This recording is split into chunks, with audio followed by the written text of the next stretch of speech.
philosophy is spirituality in the sense that it is this intense investigation of the self. So if you don't know yourself, if you don't know your motivations, if you don't know your desires, your values, you you're not spiritual at all. Welcome to the Zero Quit Podcast, where I bring you candid conversations with elite athletes, entrepreneurs, specialists, and other creatives. I'm your host, Covington, and through these dialogues, you'll hear powerful stories and practical advice that will help you live a more active and intentional life. If you enjoy the show, be sure to subscribe and share it with a friend. What's going on, guys? Welcome back to another episode of the Zero Quit Podcast. Today, I have on Gage Greer. He's an entrepreneur, digital nomad, writer, and creator of Turtleneck Philosophy YouTube channel, where he discusses existentialism concepts as well as other philosophical ideas. How are you doing, Gage? Doing well. Thanks for having me, Brock. Absolutely. I was telling you before the podcast, I was a little bit disappointed you weren't rocking the turtleneck today, but either way, I'm excited to talk about a lot of these concepts that my wife has absolutely zero interest in talking to me about. Yeah, glad to step in for the wife. Awesome. So a little bit of like an preface before we get into all this, because I know we talked about this a little bit about, you had concern for my audience as far as, making sure it's applicable to them and interest in all that. And so I want to give a little preface for people that have zero background in philosophy or haven't read a lip of it, or whether they've only read Meditations or anything like that, is that one, I think existentialism, you're going to find through our discussion, is very practical to life, very much so comparably to Stoicism, to where you can actually implement the things, you can actually conceptualize the ideas and the concepts from these writers. And two, neither of us are in academia. Neither of us are going to be speaking in some kind of esoteric way that is incomprehensible to anybody else. So, with all that said, I'd love to hear how you got into studying philosophy in the first place. Yeah, so we'll try to not make it esoteric for sure, but Yeah, even existentialists had trouble doing that. for sure, for Yeah. sure. Yeah. But I started with philosophy in college, actually. So Mm-hmm. I studied psychology and then minored in philosophy. So that was my first real introduction into philosophy. Studied applied philosophy. I think that's in my applied philosophy class. That's when I was introduced to existentialist philosophy, Mm-hmm. and then yeah, the rest is history. So it began. Yeah. Yeah. What were the first kind of, I guess, book assignments within those classes, especially with, you said, would you say sociology or psychology? Psychology. Yeah, Yeah, that was yeah, because mine. so who were the first kind of original thinkers before it got to applied philosophy, or was it kind of instantly you were thrust into these existentialist thinkers? So the applied philosophy was the class, but I think what applied philosophy I think more so embodied was pragmatism. Yeah. So pragmatism kind of evolved later in with William James, John Dewey, Mm-hmm. um, What Charles exactly Peirce. are those? Because I've heard of that school of like pragmatism essentially as kind of like an offshoot from continental and analytical. But then I've also heard that, a lot of these terms of trying to make a distinction between these sides is kind of superfluous or a little bit like not really necessary. Although like the analytic field definitely takes a different approach. Yeah. That's just the more Logic that and came so from the forth. yeah the Vienna Circle Mm-hmm. that was has its own system Mm-hmm. and applied set of rules that you're supposed to follow, and it's very logical. Mm-hmm. Whereas, yeah, pragmatism, postmodernism, post-structuralism, existentialism it's in the umbrella of continental philosophy, Mm-hmm. and that continental philosophy is more characteristic of everything that basically what is anti analytical philosophy in terms of Yeah, it's like there's everything no else. real it's just like a post-truth kind of a thing. Yeah. So pragmatism did have that characteristic where it didn't rely so much on a absolute truth. There isn't an Mm-hmm. equation or a conclusion that can be solved. It's Yeah, it's just not mathematical in that way. yeah, there's no final solution to that we're going to come up with that where X equals this truth and that will stand for all time, yada yada. I think that's people's problem with philosophy is they think it's very like pretentious, or they think it's pointless because there's no definitives that like derive from it. But at the same time, I almost love that because I think there's very few absolutes in life, and a lot of it is just finding what's maybe more true than others, or at least more valuable or useful than others. Yeah, yeah, and this is the well, no life, no, your life is unlike anybody else. So Exactly. Yeah. it's giving dignity to each life. Uh huh. So, and not to be so cliche, but you find your truth. That Yeah. that has a there's a truth to that There's merit to because it. Yeah. Yeah. yeah, it sounds weird, but yeah, it's that you carve out your own path and what your Hmm. path is. It's not really going to necessarily work out for others. That's why I like principles more so than rules because principles are Hmm. less rigid. Um, there is a way to go about life in terms Hmm. of this is generally what works. Just thinking of an example, and I don't even as an like for existentialists, you're not really supposed to have even those principles of how to go about life. Yeah. It's like follow your authenticity. So follow your desires, and that's likely going to lead away from the masses and the general Hmm. public. But yeah, it's just oppose all Yeah. It's that and just do your thing. Yeah, it's defining your own kind of set of values and principles and referring back to those rather than, yeah, existing rigidly according to those. So here's the perfect bridge to get into what is existentialism. I know you made a phenomenal video about this, so you probably have a long-winded answer, but if you could kind of give a broad definition of how you would describe existentialism as a movement and set of loosely connected ideas and writers. Yeah, yeah. No, it is a mouthful for sure. It can be. It can be. Can be, No, yeah. but yeah, I did make a short video on it. I was actually pretty proud of that. It was like 3 minutes long, so Mm-hmm. short and sweet. But yeah, to answer the question, what is existentialism? Um, it is kind of like what Nietzsche said. He conveyed that it's this process of becoming, right? So Mm-hmm. you're not you're not a noun. You're not this fixed identity determined to do one thing or another.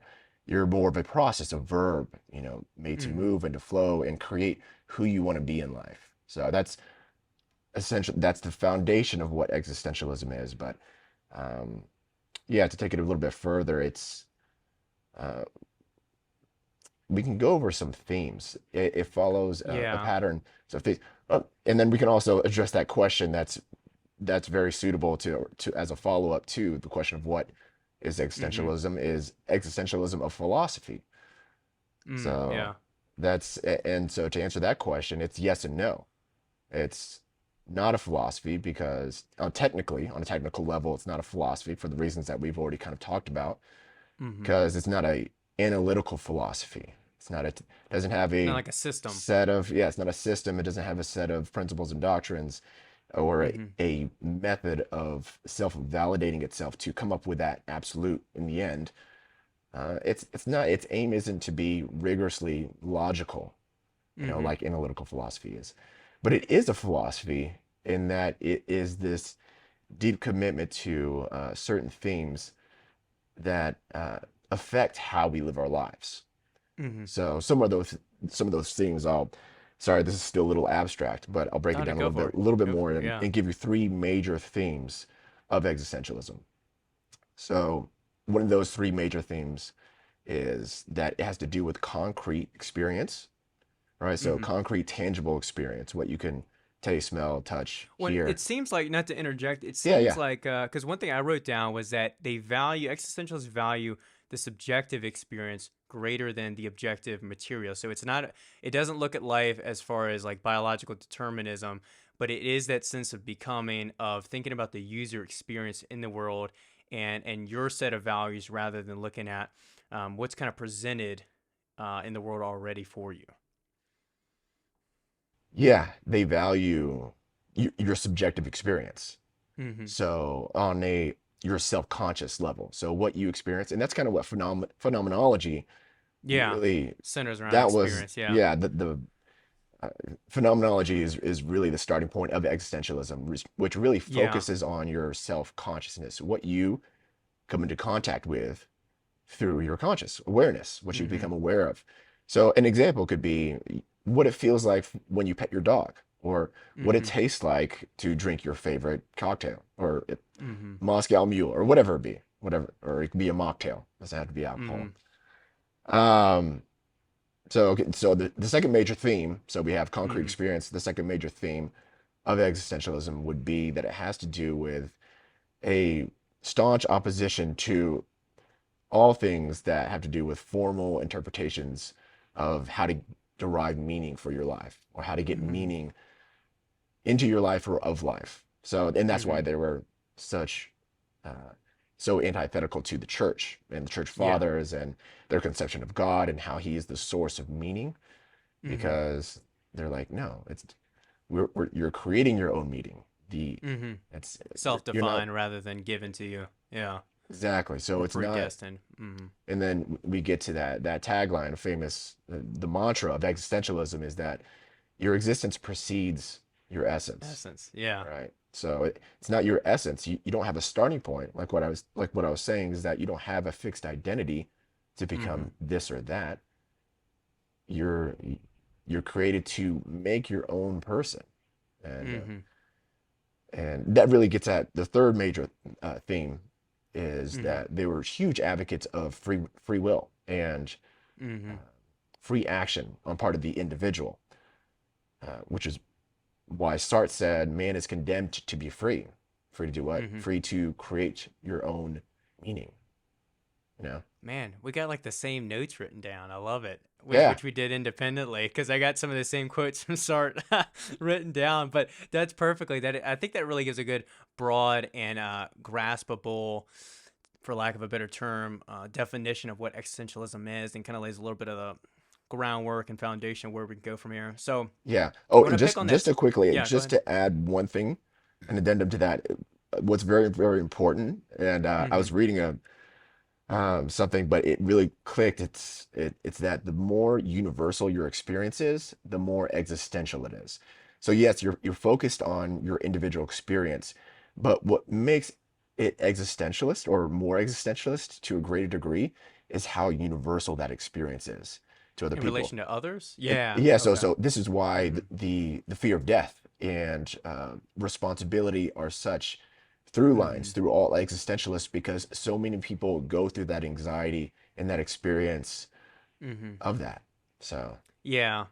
And one thing I'll add as well, though I don't want to go down this rabbit hole, but it kind of starts, I think, with, as you mentioned, with the phenomenologists, but back to like Kant and Hegel, with their distinction of, we are subjective eyes and self-conscious eyes in relation to other subjectivities, and just that like sentence or concept alone could be a whole hour plus podcast or lecture, because of all that is entailed within that concept. But to go back to that second theme that you mentioned about uh, being, I believe it was about being self defined and so forth, but really I wanted to talk about how that connects to nihilism, because that seemed this cloud of nihilism that developed as pretty much a byproduct of the Enlightenment and like growing valuation of science. And as we mentioned, as people really wanting these definitive answers, nihilism started to create a lot of doubt and cast a lot of doubt on the church and divine morality and divine purpose in life and meaning. And this decline in religion, we see this talked about in Dostoevsky. Nietzsche is obviously a huge critic of the church and of Christian morality and so forth. And the problem with nihilism, and what a lot of these existentialists, in my opinion, were looking to solve, is how do we define morality absent of divinity? How do we kind of have this to self-defined morality, and what is the justification for it? Where is the rationality for why we shouldn't kill? Which is in reference to like Camus' book I'm finishing up right now, The Rebel. Of course, his first book, The Myth of Sisyphus, is looking at why shouldn't we kill ourselves? Why should we not commit suicide? Why is that immoral? So you have this struggle because you're wondering, okay, well, how can we prove that this morality should exist without some higher power kind of telling it you, so forth. And then also it leaves us with a lack of purpose. So we're like, okay, what is our meaning? If our meaning isn't to live up to God and his values, if our meaning isn't to get to heaven, if we don't believe in this afterlife, what is our purpose here? And what are these guiding principles? I mean, even in Christian morality and religion overall, it gives people a sense of community. It gives people a sense of belonging. They have an idea of how they should structure their family. And once you strip religion out of people's lives, chaos and mayhem ensues. So, with all that said, let me read off a quote from Pascal, which Yeah. I really love. Are you a big Pascal guy? Not a big Pascal guy, but I know who he Oh, is. Yeah, yeah, I know. I like Pascal a lot. I feel like when first time I read him, I wasn't like overly blown away, especially because his only real major work is Ponce's. But I think there's hitter after hitter of I feel like quotes and concepts in this. But I think this quote is a great way to stoke the flames of nihilism and where this is going. I'll let you run with your thoughts on the matter. So he says, I see the terrifying spaces of the universe hemming me in, and I find myself attached to one corner of this vast expanse without knowing why I have been put in this place rather than that, or why the brief span of life allotted to me should be assigned to one moment rather than another of all the eternity which went before me and all that which will come after me. So we have this existence, we're just thrown into it. Thrownness is a Heideggerian term that he discussed that basically means we're kind of just thrown into this world with no blueprint, no explanation of why we're here, what our meaning is, what our purpose is, and how we should act. And that leaves us with this anxiety and angst, right? So, what is your interpretation of how nihilism led to this movement? How nihilism led to existentialism. I guess wherever you want to take it. Yeah, it's no. So in reference to that, yeah, there is an appreciation for.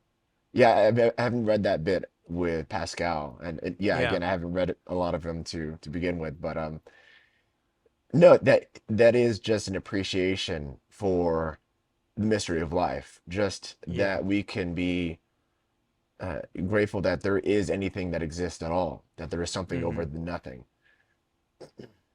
So that is characteristic of existentialism. But in terms of us doing away with morality or the moral fabric Mm-hmm. of how we structure society and our politics, and that being around religion, nihilism definitely came into the mix because of well, I think Nietzsche Mm-hmm. identified it, with the Yeah. God is with the dead yeah and so forth. the madman in the marketplace, and he's Mm-hmm. he's basically saying that, yeah, God is dead and we have killed him because Mm-hmm. what he's seeing is that all around us there is just this moral, yeah, just not Decay. acknowledging God in our behaviors, in our actions, in our comings and goings, in our relating. We're so yeah, so self-absorbed and not Mm-hmm. respectful of the old ways of life of tradition. And I think that came into being because of the Industrial Revolution and so much of the what was Mm-hmm. going on scientifically in industry, because that became such a fascination. So when the scientific method came into civilization and that started to really affect and to change the culture, Mm-hmm. more and more people were starting to think more analytically, Mm-hmm. starting to think more tangibly, more concretely, and giving more value to whatever can turn over something that has cash value in the real world. Mm-hmm. So, and God can't really do that on that level. Like Mm-hmm. you can build a turbine through science and projecting math and physics, this abstract equation into the real world and come out with a physical product, Mm-hmm. and that can turn over and create and give you wealth, and you can have a business from that. So there's that fascination of that, and that's what, again, the Industrial Revolution. So that's what it embodied. So when that became more and more the mindset of people and the fascination of people, there is that psychological, not resistance, but yeah, neglect of the metaphysical, of what can be, what's actually valuable about dwelling on the things that are good, true, virtuous, worthy of respect. Yeah, the things that God tells us to dwell on, all the things that are metaphysical, just him in himself. Yeah. It's becoming less of a priority because like there's so much more cooler things to do with science. You know what I mean? Mm-hmm. So just by or putting more of our attention to that, um, and less on God, it's obviously going to amount to being more morally corrupt. I mean, you're Mm-hmm. just spending less time in the Bible, praying, meditating, and just one thing's going to lead to another. I mean, even those who aren't as devout as the others would just be a cascading Yeah. down the Well, road for a lot of people. it's funny because neither of us are religious in that sense, and I I think it's funny because as even though we might look at some people that are overly religious, right? We might look at Mormons and think that they are excessive and maybe their religion doesn't have much ground to stand on. But at the same time, religion still grounds people in a way that is still a net positive, I think, for the most part. Most religion is still giving people a sense of, again, belonging. It's giving them some kind of values that they at least have to kind of turn to and abide by and trust and believe, because when you don't have God and you just have government, well, then it becomes well, who's to say I should listen to you? Who says that your morality is the right morality, right? You don't have this like standard of judgment to kind of go by. And I like that you kind of reference Nietzsche as like a jumping point for existentialism, because we do have Kierkegaard kind of before him, and we have Dostoevsky writing around the same time through his novels. And a lot of these themes are almost evolving and taking place in different parts of the world, uh, but concurrently in their own unique ways. And so, like you mentioned, Nietzsche talks about God is dead, we have killed him. And he also talks about this reevaluation of all values. And I like Nietzsche's writing a lot because it is very much how he looks at nihilism and he goes, we got to find a way to basically overcome this, because he sees Schopenhauer's writing, he sees this pessimism and doesn't like where it's headed, doesn't feel like it's a very life affirming or philosophy that one can abide by and really flourish in life. And so he looks to combat nihilism, and how he does this is by advocating for this reevaluation of all values and by advocating for this Ubermensch, this Superman to come eventually that we can yearn to bring forward.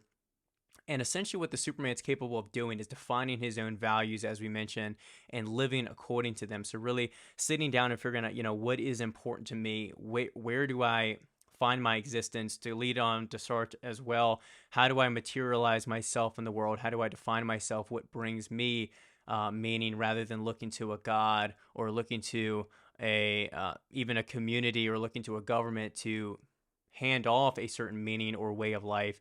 And so the Ubermensch is this, yeah, interesting person who is kind of declining any values that society is given forth and repelling those and coming up with his own. What are your thoughts on Nietzsche or certain principles that stand out to you regarding existentialism? Yeah, with Nietzsche, it's the I will, it's Mm-hmm. that I will It's that statement. becoming, like you mentioned earlier. I really like that idea of like we're in this constant becoming. It kind of ties to Heraclitus, which I believe he was a big fan of the pre-Socratics as well, is that life is always in flux. And so we, as being a part of life, another organic piece of matter, we're constantly in flux. We're constantly becoming as well. Yeah, yeah. And for Nietzsche and the Übermensch, it's to create your own values. Mm-hmm. And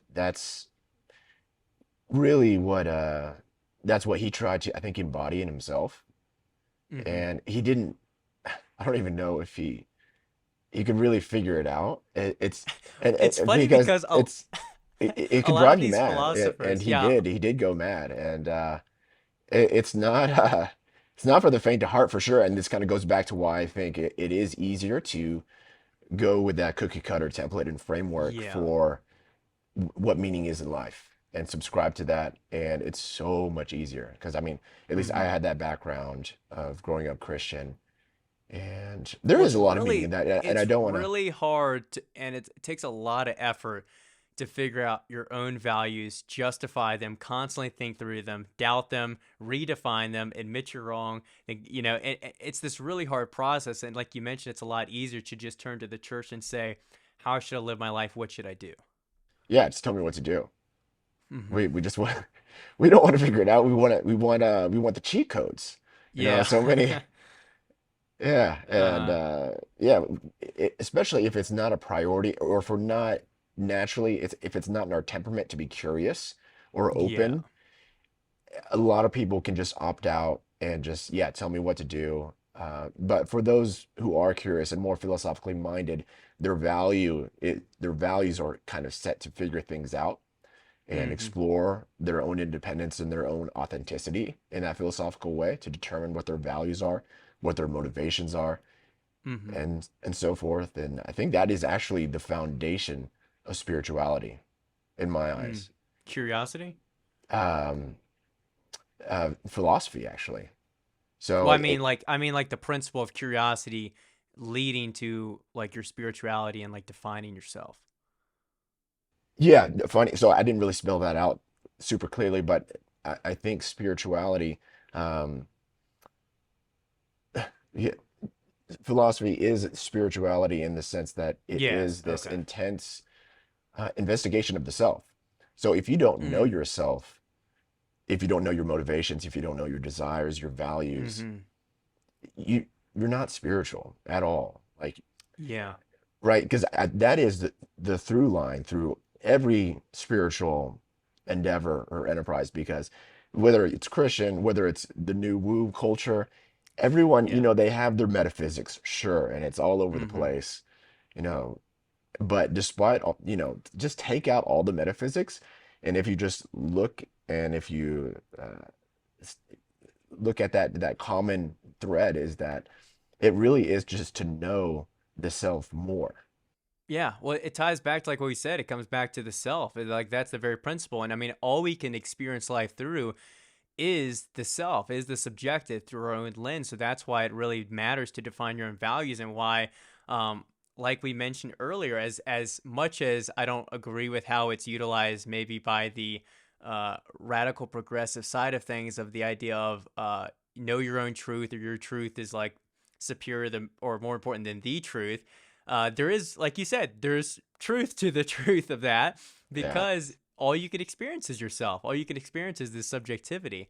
Um, so I do like that you tied that in. Like you can't really have spirituality if you don't have that internal dialogue and that introspection. And I actually I was filming a solo podcast that'll come out I think 2 weeks before this about the idea of embracing boredom and solitude because as we reference, and hopefully it didn't sound arrogant, the idea of if you aren't philosophically minded, you don't really think about this stuff, and you'd rather defer your values elsewhere. But sometimes it's just simply we get so distracted. We have constant media on our phone. It's endless scrolling. There's TVs everywhere. There's background music in every waiting room we're at. We're constantly just filling our mind with garbage and don't take the time to be alone. A lot of people get really uncomfortable if they have to spend time alone, or I mean, we all hate being bored, but there's times in life you need to be bored. Like reading a lot of these books that we read, it's not always exciting. No. So it's hard work, but it's rewarding when you do take the time to think through the stuff, um, assess your own values, assess what you're looking for out of life, question what you've been told, and have that spiritual awakening in a sense. Yeah, and I think you'll discover it sooner or later, and it might even be too late at that point because Mm-hmm. you'll come into an existential crisis. That's why it's so common. Mid 30s, you're like, I've been working this job 20 years, Mm-hmm. and you're just going through the rigmarole of life, everything Monday through Friday, yada yada yada. It's the same thing, Mm-hmm. and you sit down one day and you're like, what is this all for? Like, what am I doing? And it Mm-hmm. hits you, and then that is the beginning of philosophy and spirituality, right? Mm-hmm. Know thyself. That's the Greek maxim. And and if you haven't put any time or effort into that investigation earlier on, you have so much work to do to determine what your desires are, what you Mm-hmm. really want, because it's not at all clear. It's not at all clear what you want. And Yeah. you really have to tease through so much of your past. You have to explore because sometimes what you think you want isn't really what you want after you try what you want, what you Mm-hmm. think you want. 100%. So another thing I want to ask you is where we reference Nietzsche, but he's not really the technical father of existentialism in that way. So who are some other 18th century writers that you feel like are worth mentioning? I mean, Kierkegaard, I'm really into and fascinated with him. Um, and I'm sure there's some others as well, and we can dig into Dostoevsky, who's interesting because he didn't write in a treatise or philosophical way, but there's so many philosophical undertones, Yeah. obviously, within his characters and novels. So, who really jumps out at you? I think both of those, Kierkegaard and Fyodor Dostoevsky. Yeah. Yeah, I mean, yeah, those, um, yeah, in terms of like being the fathers, those yeah. are Kierkegaard, Nietzsche. They're so fun to read too. Those three actually, like Nietzsche, Kierkegaard, and Dostoevsky, are very. They have a great pace to them. They have a lot of profundity in each like section. There's not a lot of dry spots, I feel like, within their writing. Yeah. Kierkegaard and Nietzsche more than, I'm sorry, Dostoevsky and Nietzsche more than Kierkegaard. Oh, you Kierkegaard don't like is a, Kierkegaard? no, I like Kierkegaard. I actually, that was one of the first philosophers I really got into in Mm, college. Yeah, I was super fascinated because at the time I was still very much religious and he was the Christian yeah. Well, he's existentialist. funny because of that. Like, what is your thoughts on that? Because he is like the only, I think the only existentialist. Although Dostoevsky wasn't like a devout atheist, but Kierkegaard had those existential themes almost overlapped with his religious devotion in a very interesting way. Yeah, because yeah, he was giving a lot of credence to the individual. Like his starting point Mm-hmm. was the individual, and that was kind of in opposition to Hegel, Yeah. who was a prominent philosopher and thinker at the time, who was really just starting from the universal and drowning it into the individual, where he was just doing the opposite of that, focusing on the Mm-hmm. individual first and expanding. Um, yeah, so he very interesting. I resonate with him so much in that I could see his value for the truth is just high on the rung of his hierarchy of values. Mm-hmm. And despite it all, despite discovering things that are in opposition to what he previously believed, or Mm-hmm. that could cause cognitive dissonance, just that Mm-hmm. there's that disparity in what he was previously believing, and then what this uh, newfound discoveries were actually stirring up, and the conflict of the two. He would just embrace that head on Mm-hmm. and still say, yes, we can't have, there is no absolute truth. We have subjective truth, and we can't really know. And he had some weird ideas with God, but he was a Christian, but he really did take Mm-hmm. that leap of faith Yeah. and saying we can't prove it, but we have to take the courage and just believe it anyways. That's why I feel like, because I think it's, which is fun to again discuss this on and off camera, but Yeah. I think one book you haven't read by Kierkegaard is Fear and Trembling, right? Not, no, not completely. Yeah. And I think you'd really enjoy it because it, and it's the most fascinating concept I found out of that book was that leap of faith. It's that idea of, and how he describes faith, it can be religious, but it could also be interpreted as just anything you like value heavily. And he uses this reference of loving a woman that you know for certain will never love you back, or that you can't have because she's like married or whatever happened, yet still being devout and loving her regardless.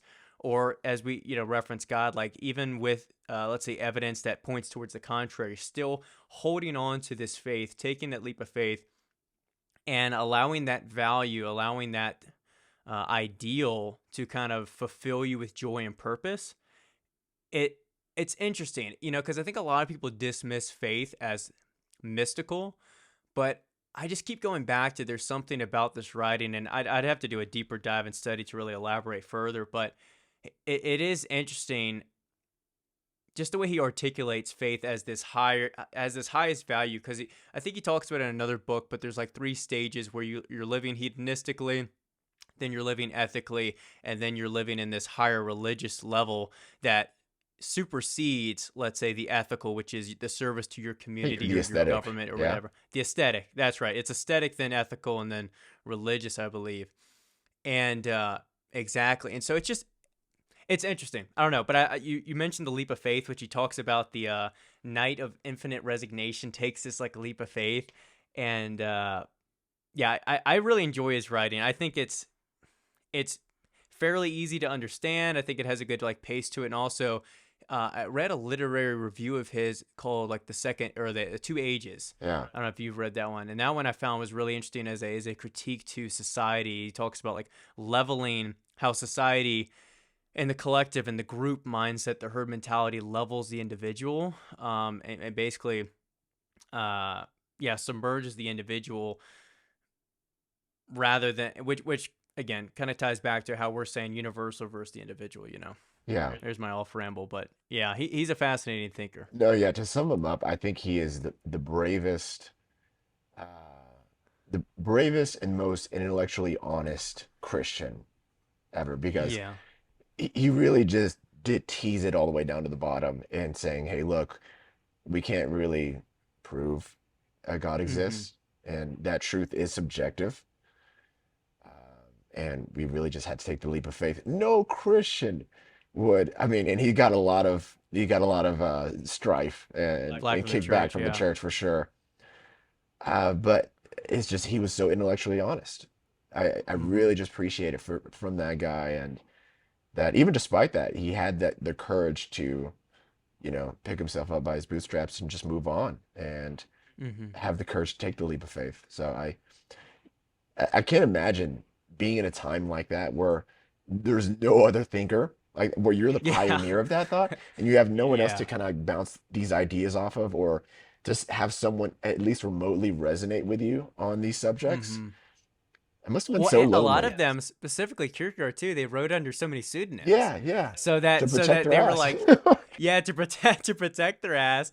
And then also, like you mentioned, a lot of these writers, they became way more prominent after their death. Unfortunately, like Nietzsche was a big one, right? He was pretty Yeah. underappreciated and neglected while he was alive, and then it's after that well, his works got exploited by his sister in like the Nazi regime, but later vindicated and appreciated down the line. Yeah. Same So with we Kafka. Yeah. yeah, yeah, Kafka too. Yeah, exactly. So I want to leap with so Dostoevsky has a very interesting theme that I believe he brings up loosely in a number of books, specifically in the Brothers Karamazov, of everything is permitted. This idea that, okay, well, if God and this divine morality doesn't exist, then essentially everything is permitted, and murder could be justified in that way. And then this kind of leads to World War II, death camps, meaning through suffering, all these kinds of concepts that emerge and create this French existentialism movement where Sartre and Camus were trying to examine, okay, well, what do we do with this hell on earth that just happened, right? And with this war that's killed millions upon millions, unnecessary suffering all around. How do we examine this? Because I think a big theme through existentialism as well is finding meaning or justification. Maybe not justification is the right word, but how do we assess suffering? Because we all suffer in the world. Schopenhauer talks about this a lot, that the world is kind of innately evil in a way. For example, it kind of discusses like nature. Even if we had the perfect utopian society, nature could still hit you with a hurricane and kill a bunch of people. And in that way, we're trying to demand justice and rationality from a world that is inherently irrational, a world that's inherently filled with suffering. So, with all that said, I wonder what you believe the morality is for existentialists, or at least for certain existentialists, because again, I'm reading Camus' book right now, and he's trying to examine how do we justify, or really, how do we justify why murder is not permitted? What is the rationality for not allowing murder, basically? Yeah. I mean, it's just, Wherever you want to jump with that. That was a long winded. yeah, yeah. I think to answer that was so after post World War, Mm-hmm. this is where existentialism really came into its flourishing, Yes. because it was a new way of thinking about how to deal with this question of so much evil in the world. Like, why would Mm-hmm. God allow this to happen, right? Like, if there was ever a good God, he would never allow these atrocities. Mm-hmm. And so this really gave a good foothold for existentialism and other philosophies to come in and provide answers and substitutes to the answers of yeah, of suffering and of meaning. And so if there is no God, which I think that's kind of what a lot of people took to Mm-hmm. start with, it's just like there can be no God with these kind of circumstances around us. My family are dying horrible deaths. Um, I just refuse. So they're Hmm. starting top down in a way where they're like starting with, okay, there's no God, and then they're working If back this is down. true, yeah, then Then what, then how right? then how can this be then yeah. So then what Hmm. how do I make sense of life and how do I create meaning and then what is everything around me? And then so yeah, that is the enterprise of existentialism, is just making your own meaning, Hmm. and that you're responsible for your own life, which is, I don't think people realize how terribly uh, psychologically disturbing and hard that is, Well, I to create wrote your own about it. meaning. I think you gave me a little like on my story, because I threw something up on my story a few days ago. Most people probably just gloss over it because they're like, "This is just I don't need to read all this in my life." But it is very lonely, and it can be disturbing to think about that everything is on you. Like it's a really interesting realization when you realize and take that responsibility that yeah, like it is all up to me to define these values, all up to me to figure out, you're essentially trying to create meaning in a meaningless world. And I think that ties perfectly into Camus, who I know you're a big fan of, and his idea of the absurd. So I guess talk to me a little bit about Camus, his philosophy, and existentialism versus absurdism. Yeah, so Camus' philosophy, absurdism, it's it is some say it's a subset of existentialism, some say it is hand in hand, some say it's completely separate from existentialism. Um, I feel like it's mostly existentialism. He just wanted his own thing. yeah, and it's, well, no, they did have some key differences. Yeah, for Him and sure. Sartre had a Sorry, it had few, issues. Yeah. had a Uh-huh. tiff or two. But it was mainly surrounding different emphases, is what I would say. Hmm. So his emphasis was on Sartre's emphasis was on authenticity, and your essence. I'm sorry, your existence preceding your essence, and Hmm. so you have a complete. You have you're condemned to be free, and the onus Hmm. is on you. The responsibility is on you to create who you want to be in life. So Hmm. that's really what he was fixated on, is that is you creating your own meaning and being authentic to that whole project of To becoming, the self. and really, Hmm. yeah, not living in bad faith is another phrase he coined. Bad faith Hmm. being inauthentic, in other words. Mm. So, and then what Camus kind of leaned into more was the absurd, acknowledging the absurd as the nihilism of it, to define the absurd. I'm sorry, it's just kind of going. Yeah. Sometimes I forget, the audience here, Well, and we need when. to well, not only for the audience, but I feel like for ourselves, it's better for to almost explain it to ourselves in a like you're explaining to a 5-year-old, right? Like you're explaining to a kindergarten. Because sometimes it's useful for us to just think about it in very basic terms as well. Yeah, so the absurd, just to begin with, it's Hmm. this grand mismatch between what like your beliefs, intentions, and what you think is all important, and what is actually the case, what's actually going on in the real world, Hmm. and what you find is meaningful. Or I'm sorry, the fact that the universe is inherently void of meaning. So he takes Yes. that for granted. He takes the he does acknowledge that there might be meaning in the world, but we just Hmm. don't know it. We can't have contact with that fact, or if it is fact or Yeah. fiction, if there is actually meaning inherent within the universe. So he just takes it as, I don't, we don't know. He's Hmm. agnostic to that point. He just doesn't know, and he calls it the absurd. And he doesn't, and so to look for meaning, he didn't really emphasize as much as Sartre did. He's just, despite the absurd and the fact that we can't find, that there is no meaning in life, we don't have to go look for meaning. So you see Hmm. how there's a difference there. He's saying, don't don't look for meaning, just live without appeal. That's one of his taglines. It's just don't have an appeal to. Well, I think he acknowledges, not to cut you off, I think he Go ahead. acknowledges that there's this like irony because we like you mentioned, he kind of posits that there's no meaning in this world, yet we still have this inherent not even just desire, but like a demand. Like we demand that there is meaning in this world. Like we demand a purpose. It's almost like a defect of our self consciousness that we expect there to be a purpose. Like we expect teleology, essentially. Yeah. And uh, and so I think you had a great example in one of your videos where you were talking about how your dog is running to the mailbox repeatedly every day as if there's like some kind of meaning there, as if this like, and he derives excitement and value from running to the mailbox and peeing on it and so forth. But really there's no purpose to it. And he acknowledges that, and he acknowledges like that's what absurd is. In simplest terms, it's like what is absurd is all the things we do and expect it to have or assume it has meaning, but we also kind of ignore and put in the back of our mind the reality that there is no meaning. Yeah.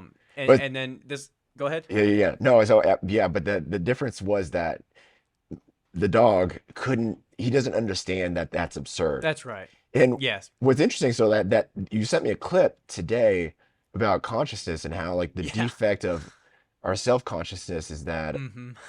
that is just too advanced, right? That Mm-hmm. we shouldn't be able to We're like the only, at least creature that I was thinking that's about this a few hours self-reflective. ago. Yes, we're the only creature that we know of that is self-reflective, that not only is like conscious of what we're doing, but we're conscious that we're conscious of doing it. It's just like acknowledgement of the self that makes things very complicated. So because of that, I say that Mm-hmm. because that goes to my point. Like we can acknowledge the absurd. Like we can become aware of just how absurd Yes. everything is, and that we do live probabilistically in a universe that is devoid of meaning, that it's empty of actual Mm-hmm. meaning. And yeah, we can have a rough time with that. So he decides to rebel to that. So would describe that attitude of rebellion. So yeah, and despite that, he said we can respond to the absurd in three ways. So we can commit suicide, right? But he's like, what's the point? Like, There's no fun in that. there's like, yeah, I mean, you're alive. It's just he does acknowledge that by saying that it's better to stay alive. That there is it's better to experience something rather than nothing. So you're Mm-hmm. not helping anything by committing suicide. It's not Yeah. changing anything. And so that's the one way that you could respond to it. The second way is that you can commit philosophical suicide by submitting to a church doctrine A or religion. yeah, Yeah. a religion, become religiously minded, having some cookie cutter Mm-hmm. kind of dish served to you that has all the do's and don'ts, and those are all the absolutes of life. Mm-hmm. And it comes in the form of a book and what God said to you. Mm-hmm. That's philosophical suicide. And then you can three encounter the absurd and embrace the absurd and just live on anyways. So Yeah. always Would you? acknowledging that the absurd is there and rebelling against that and affirming Mm-hmm. life despite the absurd Yeah. When is the attitude. It's it's like it's existentialism, and so you kind of like you wanted to kind of tease into like what's the difference between existentialism, nihilism, and mm-hmm. absurdism. I feel like in my mind, nihilism is just existentialism with a bad attitude, and absurdism is existentialism but with a good attitude, Mm. if that makes sense. I like that. I like that. Um, it ties back to like Camus' famous quote too, like one must imagine Sisyphus happy, right? So he references in that, a lot of what you're discussing. I always, if someone's going to get into Camus, I kind of point him towards the myth of Sisyphus. I think, The Stranger and some of his other works are great as well, but I think that like lays the groundwork and explains things in his philosophy best. And so he references this mythical character from Greek mythology, Sisyphus, who's condemned to basically roll this boulder up the hill just to have it, slide back down the next day or as soon as he does it. And he has to just comp- keep doing this essentially for eternity. And again, it's that idea of rebelling against, okay, rolling up this boulder, it's meaningless. I'm not going anywhere with this. I'm just doing it for eternity. It's a completely absent, like you said, void of any purpose. But I'm going to continue to do it and kind of try and find enjoyment in it, regardless. And that's what I like about philosophy, and we teased it a little bit in the beginning, is that it's this movement or philosophy, whatever you want to call it, as we describe it. It's not really a philosophy, but a collection of different ideas that are loosely related and somewhat related more concretely. But is its pragmatic application? Is it's our ability to apply it to our day-to-day life? What are your thoughts on that, especially compared to other philosophies? And how would you, if you could, to put you on the spot, in a way, bullet point a few steps that somebody could implement these ideas immediately into their life, broadly speaking? Yeah, it's so going back to what I said a little bit before, it's not Mm-hmm. for everyone. I wouldn't encourage, well, and everyone goes through existential issues. Everyone at some Yes. point is an It's the famous existentialist. existential crisis, right? Well, yeah, they go through that existentialist episode, or because it's a Yes. mood, it's what you said. It's like the set of themes and ideas that are consistent around what is the meaning of it all, and these universal condition uh, Well, conditions of it's humans. almost, to put it in a single word, it's almost like the ground, like the foundation of philosophy, of just asking why. Why am I here? Or why am I working this job? Why am I in this relationship, right? Yeah, yeah. So, and I think the starting point is just you can bring it back to Socrates, and I think that's Mm-hmm. actually a good, Yeah. oddly enough, just to have exercise that Socratic method of asking questions and Mm-hmm. exercising epistemic humility, which means just exercising the fact that you don't know Mm-hmm. everything, and that's okay to be wrong, and be humble about that allow that to push you forward to keep being curious and keep exploring and keep finding new solutions. So Mm-hmm. I think that should always be the attitude of everyone in Mm-hmm. investigating new things, because that also keeps you from being so rigorously grounded in a certain dogma that you found the Yes. way, and that okay, you could check it off like as a checklist on your list. But because philosophy isn't like that, it's not a checkbox to be checked off. It's something that Yes. is a process, like we said, and that process is knowing yourself. And Mm-hmm. so you can't just yeah, if you're if you're a noun, you can do that, but yeah, it's not like that. It's like stop seeking certainty and just enjoy the discovery of it, right? Yeah, Enjoy figuring out these principles as you go through life. yeah, it's just like I don't know who I am, so let's figure Mm-hmm. it out. Let's find it out. Um, Mm-hmm. that could be another way of looking at it. It's just never being certain that you really know who you are, Yeah. because you're always constantly changing. And as Mm-hmm. much as time is moving on and moving on, like you don't know. It's just, did when you were a kid and you like playing with toys, did you always think you were always going to enjoy playing with toys? Mm-hmm. I mean, Well, no. it ties back to becoming. Exactly. It's like you're going to evolve as a person.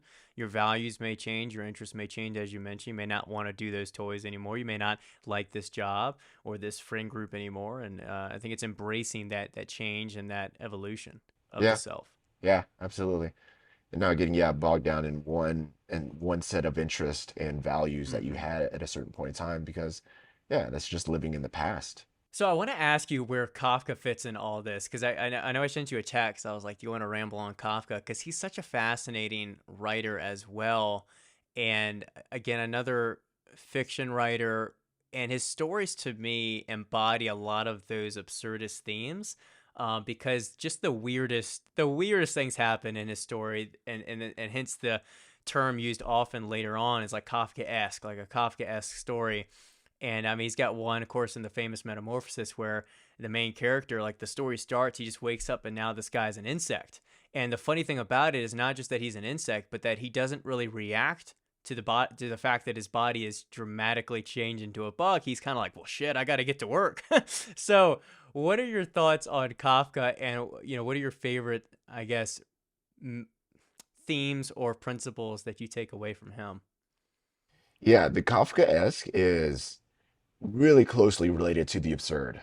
I say they're like Yes. close cousins, I would say, Mm-hmm. because what is Kafkaesque is this understanding of a system, an oppressive system that is hyper confusing and complex, and that we don't really understand the underpinnings or what Mm-hmm. goes on in that system.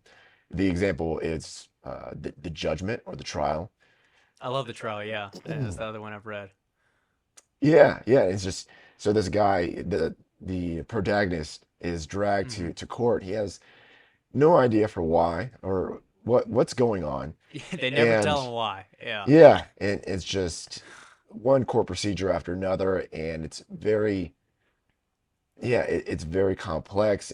But you can also tell it's just rooted and embedded in this tradition in the way of, oh, this is just what we've always done, right?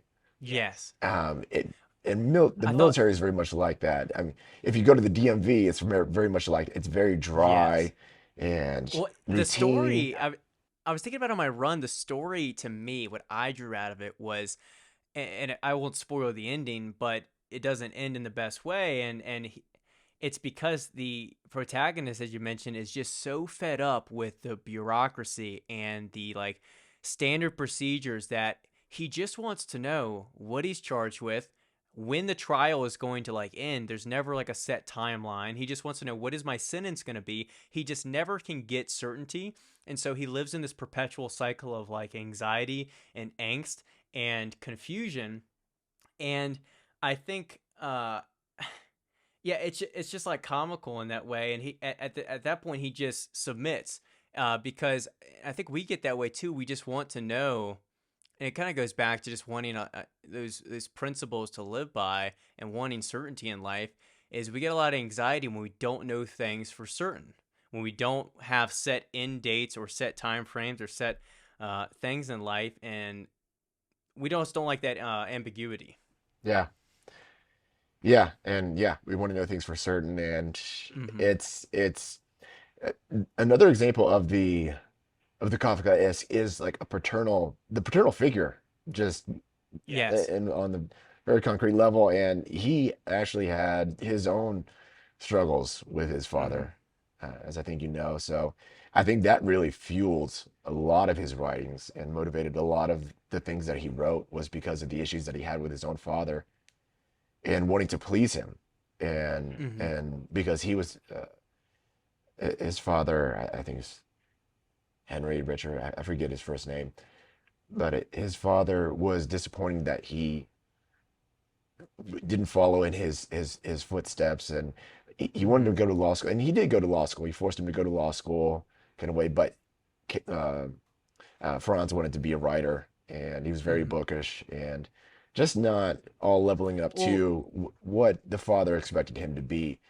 yeah. And he actually wrote a letter addressing why he's Yeah. so afraid of his father, of his dad, and he gave it to his mom to read first, and the mom read it, and she gave it back to him. She could never give it to her husband, Mm-hmm. and she told his son, she told Franz, don't, better not to bother a busy man with something like this. Mm-hmm. And so Well, he yeah, has that it one never. story. I don't know if you remember it that well. And with that collection of the stories I have, that where at one point his dad's like reacting in the scenario where he's like writing this friend of his, and it leads down. But there's this one point where there's father is basically getting aggressive with him, and he describes him as this like immensely towering figure, where in the beginning of the story he was like this feeble old man, and then out of nowhere he becomes this like towering monster. And it very well articulates how he felt with his own father in that relationship. Yeah, yeah, that's a good. What kind of literary device would that be? Mm-hmm. um Foreshadowing or Something like an that. allegory? Yeah, an allegory Yeah, or the funny analogy. thing, that's probably what it is. The funny thing about Kafka too is how his stories came about in the first place, because he wrote his friend, I forgot his friend's name, and was like, burn all of these stories. Yeah, And what does his friend do, like every best friend? he said, "No, I'm gonna go ahead and publish all of them." Yeah, So he put him we're on fortunate blast. enough. Yeah, so we're fortunate to have his writings in Yeah, the thanks to his first friend. place. Yeah, he had one good Which just homie, man. yeah, he had one job, and he's like, nope, nope. Not only gonna keep them, I'm gonna publish them. And And he I never think knew. I That's so crazy. That's crazy to me sometimes when you have that genius and you've created hmm such great works and you never know. that's what I was gonna say is Just posthumously, yeah. God, that self one. I'm gonna get to. I know you're not a big fan. I'm gonna get to him at David Foster Wallace in a little bit, Uh, but he's a little bit of that too, where you look back and you're like, man, we were like robbed of a genius. And I mean, Kafka got to write, but he died, I believe, of like tuberculosis early. right. But there's that a lot of these writers, because we mentioned existentialism, although it can be a very life affirming and positive outlook on life, it's still very dreary. It still leaves you with a bit of like consistent dread. Um, I mean, and this dealing and battling with your self consciousness on a day to day basis can be very defeating. And a lot of these writers, they thought their work was shit. I think he burned or destroyed like a vast majority of his writings, and that's why the stories we have from Kafka, there's not like too many, and we're fortunate to have them. Because Yeah. unfortunately, there's probably way more stories that were great. And I was talking off camera to you before the podcast about this Portuguese writer Pessoa, and I was watching a review video just discussing the book broadly, and he read a passage, so I won't be able to pull it out, but talking about he basically prophesized what was going to happen, which was this writer never published any of his works. He actually his book, the Book of Disquiet, got found in someone's trunk like years, decades after his death, and got published, I don't know, 50, 60, 70 years after Pessoa died. And in this book, he writes about how I have this fear that no one's going to be able to understand me until years down after my death, and I'll people will start to resonate. My work will be famous, but I'll be long gone and dead. And he has this. I think he said something along the lines of like we learn information that is only useful to our grandparents. Like by the time this information is valuable or fully understood, or someone's fully understood, it's decades too late. And it would only like information or these lessons are only useful to dead men or something like that. So it just exemplifies this sense of dread that and angst that a lot of these writers had to overcome to publish the few works that they did. Yeah, they just had to do what they loved. They were compelled by it, you know. They Yeah. They didn't have a Substack, you know? Yeah, I mean, even if Can you they did, there would imagine? be no readers. I mean, it's just Yeah. that's the Yeah. equivalent of publishing, hmm and there were just no ears for it, which is just insane, you know, when you think about how well received some of the, like from Nietzsche or Yeah. even famous novelists like hmm uh, oh my gosh, the Gatsby, you know, with Yeah. F. Scott Fitzgerald. That was posthumously received well, and yeah, so many other even artists, Yeah. so many artists whose painting, I forget who.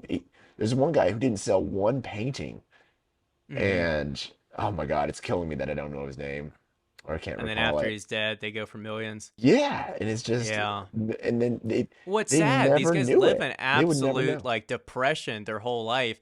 And yeah, and then they're praised after they're dead. And it's like, well, I mean, it's nice for their legacy, but they never knew that they would even have a Yeah, can you legacy. So imagine it's that? I think yeah. Bukowski got lucky. Charles Yeah. Bukowski, because he saw his incline to fame at the very end. Some people get it at the end, yeah. Yeah, Yeah. uh, but man, yeah, that's just it's It's what. frustrating. Yeah, Yeah. I can't really. Yeah, it's just to not to be like a Kafka and just dying and saying destroy everything because it's trash, but then not Yeah. really knowing how great it was. Just not to have that affirmation. It's just so sad to me, man. It is sad. Well, a lot of the yeah, again, they're just so isolated, and that's why just anyone who does anything creative, and I learned this at like a young age because I got bullied here or there for YouTubes or music or this or that, like middle school. And so I kind of developed this sense of like, one, I'm not going to let people kind of dictate whatever I do. I'm just going to get over with it. I kind of understood, okay, this is what happens when you create stuff. People are going to shit on it. And then two, I found a better respect for Yeah. anyone who does anything creative. Even if I look at, the weirdo in like the band hallway at high school that's doing this or that, I'm like, you know what? You might be weird. I may not like whatever you're doing, whatever you're into, but I respect the hell out of it. Like it's those people that are more isolated or awkward or whatever you want to call it that have profound creativity. And so I always want to, even if it's not for me, like support it and acknowledge it, the best I can. But we've talked about a lot of great male existentialists and writers. Who were some female existentialism or existentialist writers that I need to add to my list and that people should look into? Yeah, I think the most popular and well-known female existentialist is Simone de Beauvoir, Yeah. and for good reason. She was Hmm. just a Well, she like sparkling, kickstarted the second wave of feminism, right? yeah, Or yeah, third? with her book, The Second Second. Sex, Yeah. Second Sex, Hmm. yeah. And so yeah, it was huge influence to the feminist movement, that feminist Hmm. movement, second wave, women's right to vote, Yeah. and just her philosophical ideas of the other and uh, how it feels to be subjectively a woman and to Hmm. experience the male gaze and to the hurdles and the conflicts and the obstacles of going through life as a Hmm. woman, and to feel that in relation to a man, she articulated better than anyone I've ever have read. So, Hmm. uh, granted, I haven't read a whole wide berth of feminist books who explain that. Uh, Yeah. No, I uh, don't blame you. I know. That one's on my list though. And I think we talked about Hannah Arendt, or I always feel like, people pronounce either Sartre or Sartre. And then I'm saying Arendt because I've heard it that way, but I think you say it a little bit differently too.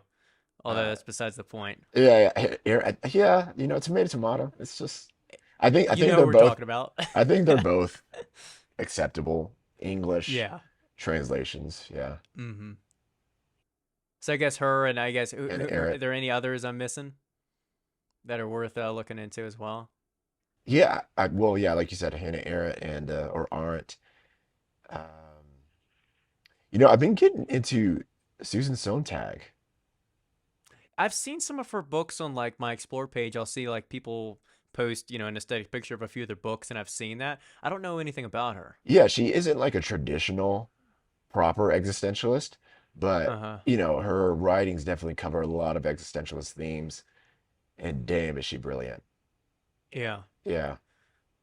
Well, I want to talk about more modern existentialism because we talk about like I think the pinnacle of existentialism would probably be that French era, at least as far as like a real clear cut. Hey, this is what we're investigating versus the late 18th century. I think was almost like a more romanticized view of everything. Yeah. Modernly, I don't know. I haven't read too many modern texts, but I will say like one writer that I've been very fascinated with the past few months that I need to convert you on a little bit potentially is David Foster Wallace. And I find his writing just to be it's incredibly funny. It's incredibly satirical, and his criticisms of society and consumerism and materialism and all of that is incredibly on point. And even reading through Infinite Jest, I'm like halfway through the tank of a book. He's he's predicted Congrats, man. That's I I I applaud know. you. I know. You told me you were like 40 pages in and like, nope. you know.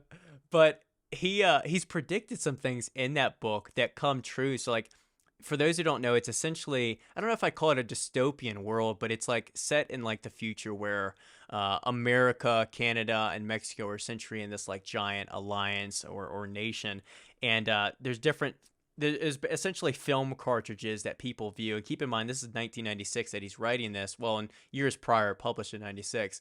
And we're essentially watching these film cartridges. People are glued to these. They're essentially like a step above TVs.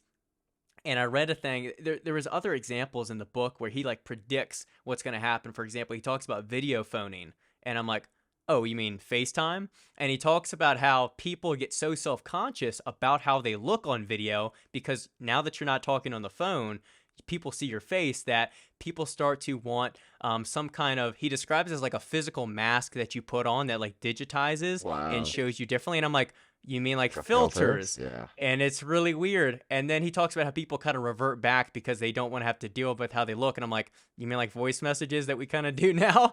And then another thing I read this morning, he was like describing how now people are they got tired of the cable network and broadcasting, and now they're able to choose exactly what they want to watch when they want to watch it. And I'm like streaming. It's eerie in a way because I'm like, all right, well, I see where this is heading, and that's probably why he felt or part of the reason why he felt so depressed is he just saw all these issues in society getting only worse further along the lines. But he has a very interesting concept of the power of choice. And as much as if you were not feeling infinite jest, because it's definitely not for everybody, a much shorter and more direct to the point book to read or speech to listen to is This Is Water. Have you listened to that commencement speech? I Bits of it? no. I know it's something to hear though, for sure. Yeah, yeah. It's like 20 minutes. It's very good. They made it into a book as well that I think is maybe like 100 or so pages. And it ties very much to, because he gave it, I think, '05, and then his book The Pale King, which was published posthumously around like 2011. So he was working on it but never finished it. The themes exist within it as well, is this power of choice and this idea of what we give attention to. And so he in the speech he talks about how we're kind of so self-absorbed in society. We think me. You're driving in traffic and you just want to get home, and someone cuts you off and you're pissed off. You're like, what the hell, But he says that if we can enable this, and this is where I tie it to existentialism.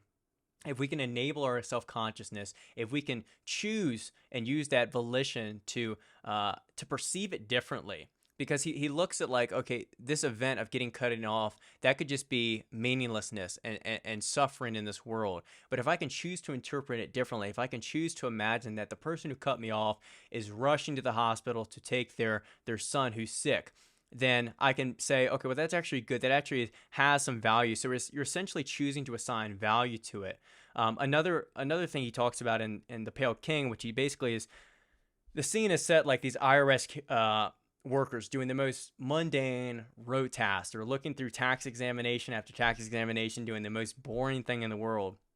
And yet he describes how the person that can kind of choose to be unborable, or that if we can aspire to become unborable, then anything in this world is possible. We can kind of elevate almost literally and figuratively in this way by just choosing to pay attention. Now, what I've heard before is from another philosopher on a podcast, Sean Kelly, was describing this exact concept, and he was saying how he feels that although that's a productive way to look at it, it's almost impossible to do that. Like anytime something bad happens to us, we can't just choose to imagine some vastly unlikely reality that the person at the register that gave us a mean look is actually taking care of their dead, or their mom passing away at their home, right? Like the Right. chances of that are quite unlikely. But there is something to that idea of attention and awareness, and realizing that we are just one subjective I in a world of other people trying to make the most of existence. And I'll leave you with like one little quote from The Pale King, and then see what you think about this. Is he says, "It had something to do with paying attention and the ability to choose what I paid attention to, and to be aware of that choice, the fact that it's a choice." And so what I take away from that is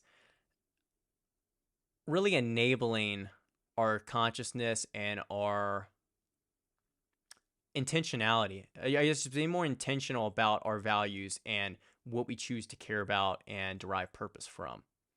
Yeah, I think what he described there is mindfulness. That was a Yes. practice of mindfulness, of just being aware that's Mm-hmm. of what's arising in your consciousness, Mm-hmm. noticing that, not identifying with it, and yeah, and just acknowledging it. Yeah. Yeah. And Yeah. uh, so that's no, I mean, I yeah, I like that. I do like that a lot.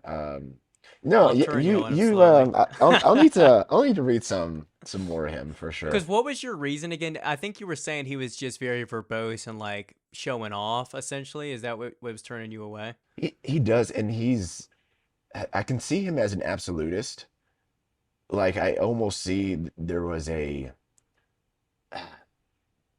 like it should be this way, and that was like the professor in him. In terms of Yeah. grammar too, like being that grammar Nazi that he He's was. very too. Yeah, I mean, you have a great video on that, and yeah, he is very much s- precise and absolutist with language. Yes. Yeah, yeah. He has a sense of this is how it should be. And Hmm. I think that attitude, he actually took that to other things as well. And so that being probably the way that life should be. So life shouldn't be it shouldn't be consisting of a world where we look at our phones and we have Hmm. filters and that's, that is life. So he had a Hmm. lot of a negative emotion towards that kind of a future Hmm. because of the word should, that mental Yes. attitude behind that is really because it's a failed expectation. If Yeah, that's being really what his frustrated conviction because of you what can't change it. if Hmm. that's his conviction of what the world is going to be like, and that is a failed expectation, you can get depressed about that. This is with Hmm. anything that you say with the word should. Like when you're sitting in a, yeah, if you could just eliminate should in your life, you'll be such a happier person. Yeah, I've heard Like that sitting before. behind somebody in traffic Hmm. and they're just going slower. Or and then you just say, "Oh, well, what you're really saying is like this guy should be going faster." Hmm. Uh, Not really. I mean, just don't say that and just keep going about life. I like that insight though. That's a good. I think that's a really fair take on how he does view the world. He was almost overwhelmed unnecessarily with trying to like fix the world, and then was frustrated when people wouldn't like listen to him or and understand him. But then he's also being like fairly convoluted with how he's like or Expressing pedantic about himself. some things. Yeah. Yeah, as they're expressing himself. So, but at the same time, yeah, just listening to like interviews of him too. He was just very aware of like to like a fault of himself in the room or how he was being perceived and like there's this like interview if you just look it up it's like the one from like '03 with like this German interviewer and it just like I feel like it pinpoints or connects to that underground man idea where he's like thinking when he has a section of the Pale King too where he's like this character is worried about sweating, which makes him sweat more. And then, oh, what if this person across me realizes that I'm sweating? Now I'm sweating more. And it's like this just Perpetual overthinking. cycle. Yeah. Yes. And it's like a negative feedback loop. Yeah. Yeah. So with existentialism, and we talked about how practical it can be, I've always described it, at least internally and to others, as almost the answer or potential answer to a lot of modern secular meaninglessness in society. I think a lot of people, again, as we mentioned, I think society, I don't know if the stats actually reflect this, but I feel like people are becoming more and more secular. They're not leaning on the church. And even if they are Christians, they aren't following it in the same dogmatic way as they once did. And so I feel like existentialism is a very life, as I mentioned, life affirming philosophy that allows people to define themselves, define their own values, as we've mentioned, and just be very individualistic. And I think in America specifically, we value individualism and freedom, at least we profess to. So, what are your thoughts on how it tries to meet or alleviate some of the stress that comes with existential crisis? Meet or alleviate some of the things that come with the existential crisis is, Because I I, think here's a good way to put it to preface it. I think a lot of people growing up, they're doing what they're supposed to do. They're going to college because they're supposed to do. They're getting this job because they're supposed to do. And they're kind of going by, they're kind of conforming to society rather than defining their own expectations for themselves. yeah. Well, I think first, I think how existentialism can help you get through that is to have a sense of humor about it. Mm-hmm. There is a humor to be seen in the absurd. and Yeah. acknowledging that And all these this is writers. all Yeah. ridiculous. Like everything that we're doing, like I'm on a video chat with you, Yeah. hundreds of miles Talking away of from me. We're talking about yeah. philosophy. It's We're talking just, about meaning and how there you is know, no meaning. there's You no, know? yeah, this is how we choose to spend our days. Yes, exactly. And yeah, it's just a lot of things that we do. I mean, I do jujitsu and I'm basically Hmm. wrestling with other men in pajamas. Yeah. It's funny to me when I think about it sometimes. It's just, but that's just That's life. so I think when we can fall back and laugh at ourselves Hmm. and see the humor in it, that can help us get through certain things in life just a little bit happier. Yeah. Um, Well, one question I have too is like, so we referenced Stoicism, and Stoicism has just been immensely popular, and I get it because it's more one, it ties to this more masculine, but also just overall fitness space, right? Because you have these uh, principles of discipline, of showing up, of kind of indifference to your emotions that I think connect well to those populations. And also, Stoicism seems to be a little bit more readily available intellectually to people rather than trying to read, like we mentioned, a Hegel or a Kant or even, Camus. Like we talked about, isn't too hard to read, but there's more depth and density to it. It really involves you sitting down in a quiet room and figuring the shit out. yeah, Um, so how do you contrast it to Stoicism? Because I think Stoicism I've always described as to people as like, hey, this is probably going to be the best for you. You're probably going to get something out of this, rather than me just recommending something else.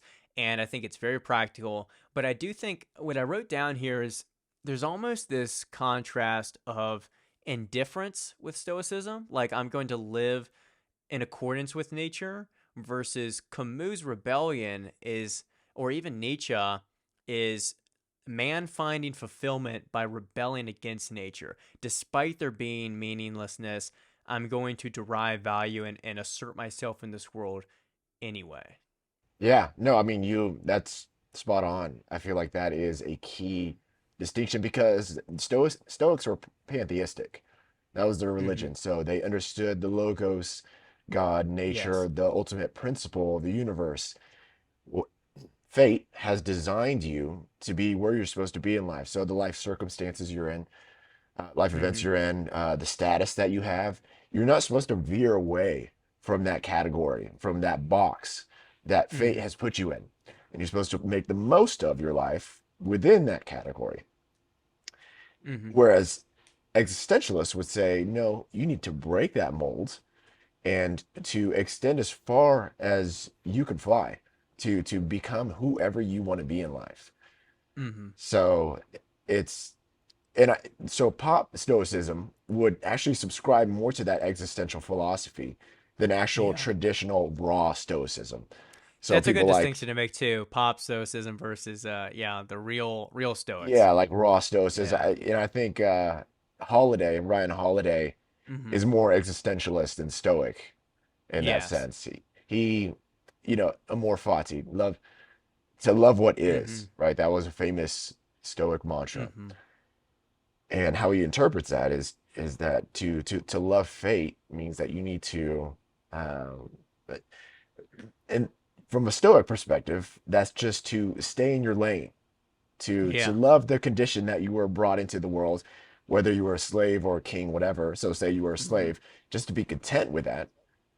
In the same way that Epictetus was, right? So Yes. Epictetus was a Mm-hmm. slave and he made the most of it and did great, right? And that was another thing. So the Stoic, to be content in your circumstances and to control what you control, Mm-hmm. to control what you can control. That was a basic principle of Stoicism, which is very practical and that Mm-hmm. translates. But the way that Amor Fati gets into that, it's uh, to love what is, to again stay in your lane and to make the most of it. People don't understand that to the fullest of Yeah. what was meant by those traditional Stoics that, oh, I'm not really supposed to oppose fate, to oppose Mm-hmm. my general conditions of where I find myself that much to where I'm actually making my whole a life that is completely different and separate from what it looked like or what I was born into. Yeah, I think people want they're almost like coming to existentialism conclusions from stoicism and stoic teachings, right? Yeah, they want the Stoic teachings with the American dream, which is it's Yes. just, but you might as well Well, just be and existentialist, there, you know? there's something romantic about ancient Greece and like ancient Rome as well that I think people have that like allure to. Yeah, yeah. There's the the ancient wisdom. I think Yes. that Yeah. that resonates with a lot of. It's just like, oh, because it's old and it's ancient and it's wise means that Mhm. it's actually getting at more of the root of how to live a good life. Yeah. Well, one thing I want to talk about and pick your brain on is this idea of continuous learning after traditional schooling or like self-taught learning, self-learning, however you want to describe it, because or self-directed study is a good way to put it too, because neither of us have a degree in philosophy. Neither of us study it or utilize it in our job any direct way. Yet we both study it almost in a scholarly way, I feel like, and really analyze it and derive a lot of value from it. So, did you always do that, or what is your perspective on the value of doing that? Yeah, so I was a slow starter to studying philosophy. So, Mm-hmm. like I said, I was introduced to it in college, and that's when I really became a student of philosophy. And more after after college, it was on and off, but then more so recently in the common years. But um, and so your other question, how is what is the value of continued Well, education? so like how I view it, and I made a short video on this at some point, is I think people after they get out of school they don't want to pick up a book again. It almost gets beaten out of them the enthusiasm of learning and Yeah, taking notes. And I was that way. I mean, I went through school. I yeah, was fortunately able to get like A's and B's without a single moment of studying. Like it was rare that I was going to like study or do my homework outside of school, and I kind of skated by. But by the time I got out of like I really like never read in school, which is I look back and I'm like, man, I could have read some of these classics that now I'm like trying to toy with now. um, and I think I just inspiring. They lose that curiosity, I guess is what I'm trying to put out. Like the curiosity, the excitement for learning gets beaten out of people. Where after they work a long 8-10 hour day, they just want to get home and entertain themselves. They just want to relax. They just want to watch Netflix or whatever, rather than kind of sit down with a book that's going to require a lot of like focus and attention. yeah. So I think no, I see. I know those people too, and it's the Yeah. majority, I would say, who get out of college and enter the real world, so to speak, and get a Mm-hmm. job. And I kind of go on and off or have different opinions about this because at first I was like, yeah, they should continue reading and educating Mm-hmm. themselves, but then I'm like, that's so impractical sometimes. Just to be nose in a book and not enjoying life. Um, True. Well, so I'll put there, it this way. I don't think that it should be like philosophy for everybody. So, for example, I spoke to one power lifter a while ago, and he's really taught himself through his own like research how to understand biomarkers and blood work really well. He's not a biologist, didn't go to yeah. school for science, just like a natural born meathead in a way, and taught himself this stuff. So it doesn't even have to be philosophy. It doesn't even have to be books. But this idea of continual learning, I mean, even with the stuff that each of us do with media, like teaching yourself a software program, could be a way of continuing to kind of enlighten yourself and Yeah, develop skills. self-development. Yeah. Yes. Self-development, yeah, in some way, shape or form, through Mm-hmm. and find what you're interested in. So it does go back to that philosophical issue of knowing yourself. Mm-hmm. So that investigation of knowing yourself to see what you are interested in, what you're passionate about, so that you can go be creative and tackle that thing by, self-development and gaining knowledge and wisdom Mm-hmm. around whatever it is that you're interested in. You know, if it is in biohacking, or Yeah. exercise, or a certain sport or activity, or playing the violin, or music. Hmm. You know, yeah, develop yourself in some way. I think that's important just to enrich your life more and more Yes. with that kind of continued education. So yeah, it doesn't so much have to be philosophy or novels or books, but continuing to develop your mind, and growing Hmm. in your capacity towards a certain interest will just expand your appreciation for life. And I think Yeah. that will echo and benefit the people around you, because you're Yeah. I bettering think. yourself essentially. And that's going to make other people say, I want that in you. I want what you're doing in me. Hmm. I want to bring that best version of myself out because I see it in you. Yeah, I mean, I think that's how we derive, or how we, so we talk about what existentialism, right? It's like defining your values, but how do you know your values, or how are they going to evolve if you're not constantly doing or materializing yourself, like we, like Sartre talked Yeah. about? So you materialize yourself through action. It's a philosophy of action, is essentially what existentialism is. And so that can be reading philosophy. It can be learning, like you mentioned, the violin. It can be playing a sport. It can be learning a certain skill. But essentially taking action in your life, you're going to find out you have a lot more passions, a lot more things that you can derive meaning from.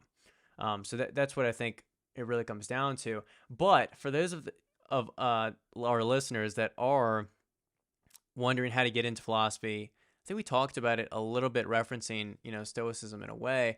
But where would you suggest that people start if they're trying to get into philosophy? Yeah, I think it really depends on the individual. I don't want to make this Yeah, it give a really, generalization. huh? Or I guess you saying you can't give a generalization. I guess And uh that's, and it's so anti-existentialist of me to do.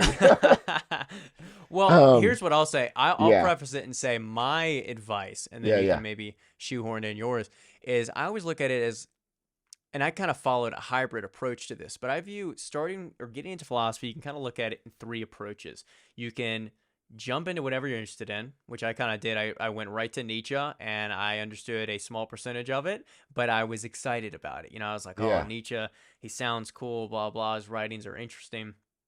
Aphorisms are great. Another strategy you can do is going in a chronological order. So you can start with Socrates, or you could really start with the pre-Socratics, but in the ancient Greeks, Socrates, Aristotle, and work your way up through. I followed mostly that approach. Got through, I kind of skipped the medieval philosophy because it's highly religious, yeah. and kind of just jumped to That's all there was, Descartes man. and so forth.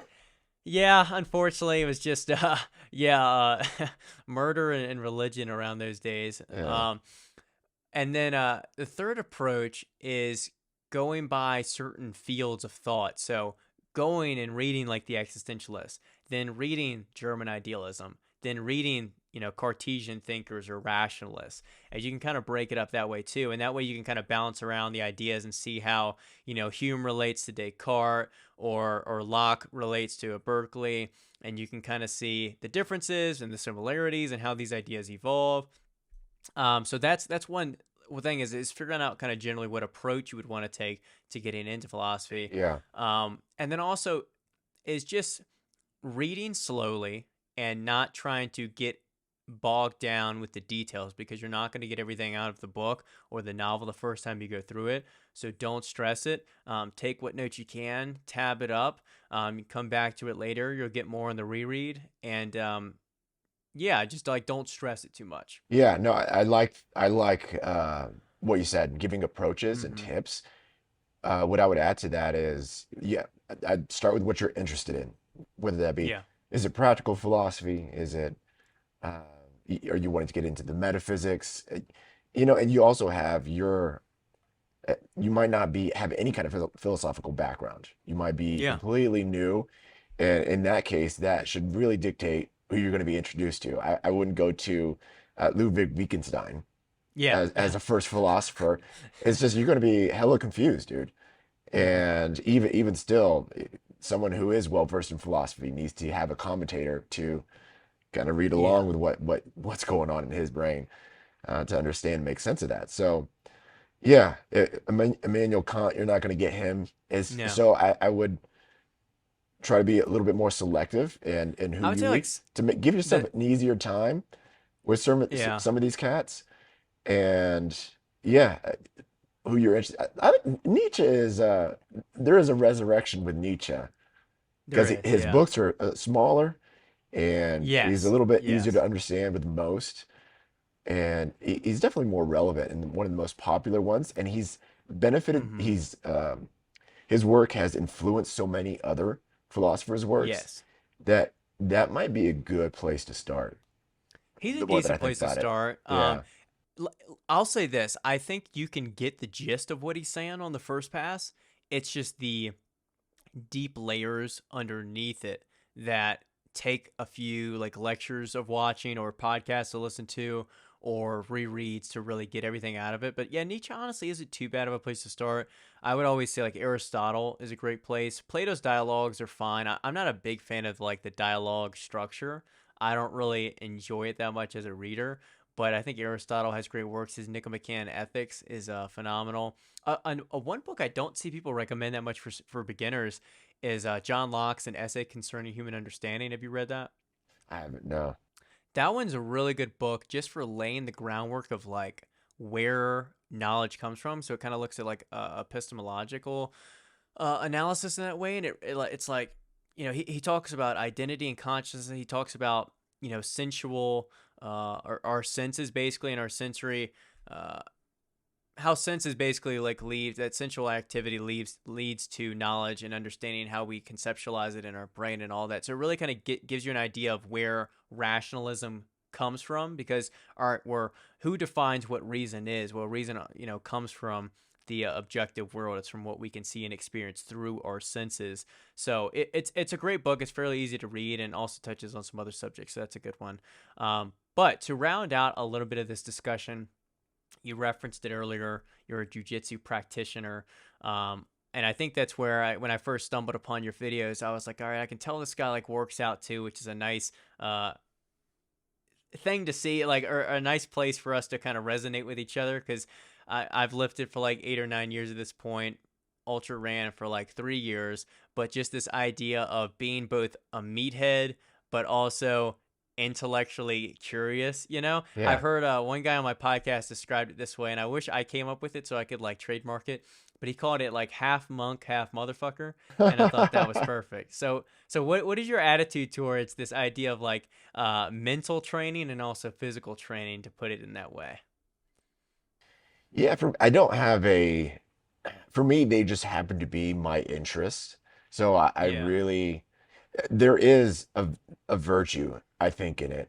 And it goes back to the Stoics. I think Mm-hmm. Seneca said it's just we treat our body rigorously so that it does not become disobedient to the mind, you know? Mm-hmm. And I think there's a lot of truth to that because when you can actually be disciplined in how you treat your body and really make it go through tough shit and a lot of pain and actually knowing yourself more through that, that actually translates to your mind's resiliency in a Yeah. lot of other different things. Yeah, I'm So trying to find the quote from there's one from Schopenhauer that basically he's like, I don't know, he's funny in this one book. I found this at a bookstore in this small mountain town. It's like a used collection. I think they're called Black what's it called? Walter J. Black editions. Have you seen these before? These like little red books? oh yeah, yeah, yeah. I have. Yeah, so I ended up getting three of them. I got Bacon, Nietzsche, which is just Thus Spoke Zarathustra, and then Bacon's essays in there. And then in Schopenhauer's works of Schopenhauer, it's got The Wisdom of Life, The Art of Literature and Studies in Pessimism. But anyway, I actually really enjoyed all of his writing, so I'm going to try and read more of Schopenhauer at some point. I feel like he gets a bad rep for just looking crazy and being a pessimist. Yeah. But he's got interesting writing in general. And he And he has was. some He, section. He was, he yeah, was he super certainly was. cynical, man. Yeah, yeah, he was. He was. A lot of these guys don't seem to be the life of the party. There's a funny YouTube video I think where a guy was like ranking, or yeah, I think he was doing like one of those rank videos that people do on YouTube, or tier ratings, and he like one of the factors was how much you'd want to hang out with him or have a beer with him, and it's like, yeah, like Hegel, Schopenhauer, they're pretty low on the rings of that. They don't look like the life of the party. Besides the point, my thoughts on it, yeah, I think it's critical to live your best life. You need to find some way of movement. I think it's critical for health, but I think it also benefits the mind as well.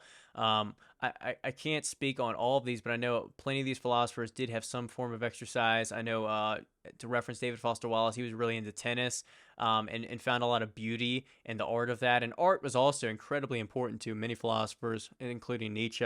Yeah, I think he said something along the lines of like, without music, like life is meaningless or something like that. And so, with all that said, having some form of movement, I think it brings clarity to the mind. I think it helps you just, yeah, Oh yeah. relate things to life more and not just be bogged down and like get your head stuck in a book, like you've said in the past. And then if you are like into fitness and into lifting or jujitsu or any kind of sport, I think enriching your mind can only enable you to think about life within the sport and outside of the sport even better. So I like to see people that have both physical and intellectual pursuits in that way. Yeah, and I just think it makes you a better thinker as well. Yes. It's to have a break. I mean, the physiological science is there to back that up, and that's Mm-hmm. the number one thing you can do in terms of your longevity and your health span is Mm-hmm. exercise, for, yeah, your cognitive health, along with your just everything else that's going on. Mm-hmm. Um, but yeah, just you can experience that on a phenomenological level in the way that you can Mm-hmm. experience when I go exercise, I return to whatever intellectual pursuit just refreshed and actually with Calmer. more Mm-hmm. insight and, uh, just, yeah, in a way that you shut off your computer and it comes back on and it just has that, it has that boost, Mm-hmm. and everything is cleared out, from all the clutter and all the stress Mm-hmm. that you were putting towards that effort. Just a nice reset is it's so, yeah, it's really freshening. Yeah. So Gage, what is next for you? I know you got a ton of stuff that you do with your media company, but as far as like your writing on Substack, your YouTube channel, what are, I guess, some current things you're working on or aspirations you have? Yeah, well, right now I'm actually currently in a, psychological program, Okay. master's degree, getting my master's degree, to become a psychotherapist. Yeah, Oh, so okay. in the weeds of that, and other than that, jujitsu. Been trying to get my black belt. Hopefully Yeah. by the end of this year. If not this year, then hopefully next year. Yeah. Um, if all goes well and no more injuries, and Yeah. want to compete a little bit more in jiu-jitsu, so that'll be a little bit more priority, Hmm. going into the black belt. Um, yeah, and outside of that, yeah, the projects with YouTube, just Hmm. trying to be more consistent with making videos and keep writing and keep thinking and just, Yeah. yeah. Well, you put a hell of an effort into your videos. Like I like the effort that I put in my videos, and I look at yours, and I'm like, man, I'm just a peasant out here because you put so much. I feel like time and detail into your videos to make them visually appealing and even auditory appealing too, like the little sound effects too. So it shows the work you put into it. So No, I appreciate it. where I actually, I'll give you props on yours. You're very, I like your videos too. Your videos are very there's clean, a so I don't. everyone has a style. Like there's some people that have like no graphics and their videos do gangbusters. And then I'll look at like yours or mine and I'm like, man, what's going on here? But eh, there's like obviously a preference, there's a style, and there's value to everything. So I appreciate that as well. Where can people find you and your channel? Give them all the links and the plugs. Yeah, you can find, my YouTube channel at Turtleneck Philosophy. Hmm. Um, I think that's Is the just, yeah. Substack the same? Substack is the same, and I think Instagram is the same. It's just Yeah. or at turtleneck underscore philosophy. It'll be in the notes too, but I always Yeah, like yeah, to yeah. ask people just in case. Yeah, awesome. Well, I appreciate this conversation, man. I had a blast, and we'll have to keep stay in touch and bounce ideas back and forth because I love getting book recommendations, getting your ideas. I definitely learned some deeper or different perspectives even on some of the same ideas and writers we've read. So I just certainly had a blast. And if you guys want to learn more about any of this stuff, pick up the books, DM me or Gage, and we'd love to help on that journey. Share the podcast if you enjoyed it. Let us know what you think, and we'll catch you guys in the next one.